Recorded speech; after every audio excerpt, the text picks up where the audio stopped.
அன்புள்ள சகோதர சகோதரிகளே, உங்களுக்கு ஒரு நற்செய்தி. நாம் வரவிருக்கும் 2025 ஆண்டு ஜனவரி 1 365 நாட்களுக்கும் 365 தலைப்புகளின் கீழ் வேத வசனங்களை வாசித்து பகிர இருக்கிறோம். நீங்கள் இதை அனுதினமும் கேட்டு தியானித்து ஆசீர்வாதத்தை பெற்றுக்கொள்ளுமாறு கேட்டுக்கொள்கிறோம். அது மட்டுமல்ல, இதை சப்ஸ்கிரைப் செய்து உங்கள் நண்பர்களிடமும் பகிர்ந்து கொள்ளுமாறு அன்புடன் கேட்டுக்கொள்கிறோம். நன்றி.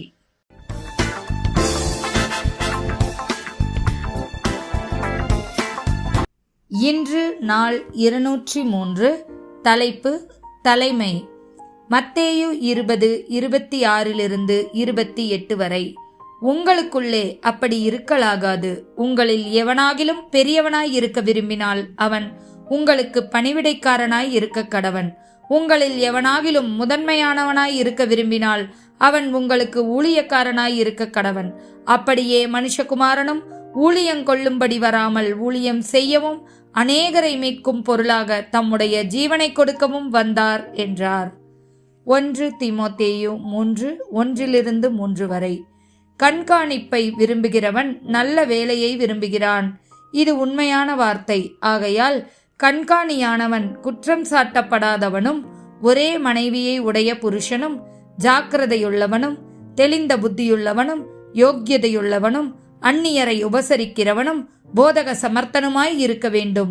அவன் மதுபான பிரியனும் அடிக்கிறவனும் இழிவான ஆதாயத்தை இச்சிக்கிறவனுமாய் இராமல் பொறுமையுள்ளவனும் சண்டை பண்ணாதவனும் பண ஆசை இல்லாதவனுமாய் இருந்து.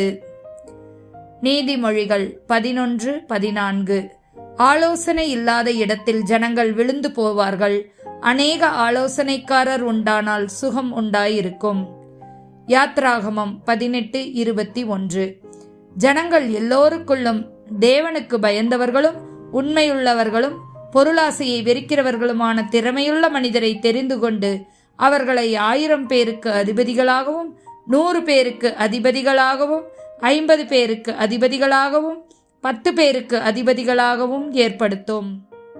தீத்து 1:7-9 வரை.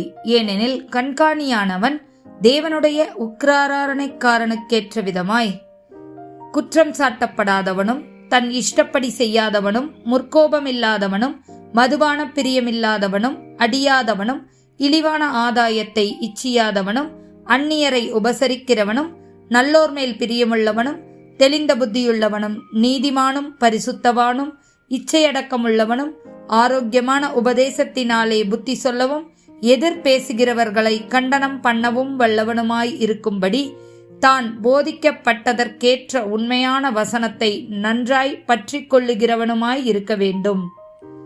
நீதிமொழிகள் 16:12. அநியாயம் செய்வது ராஜாக்களுக்கு அருவருப்பு, நீதியினால் சிங்காசனம் உறுதிப்படும். நீதிமொழிகள் 29:2. நீதிமான்கள் பெருகினால் ஜனங்கள் மகிழ்வார்கள், துன்மார்க்கர் ஆளும்போதோ ஜனங்கள் தவிப்பார்கள். ஆமேன்.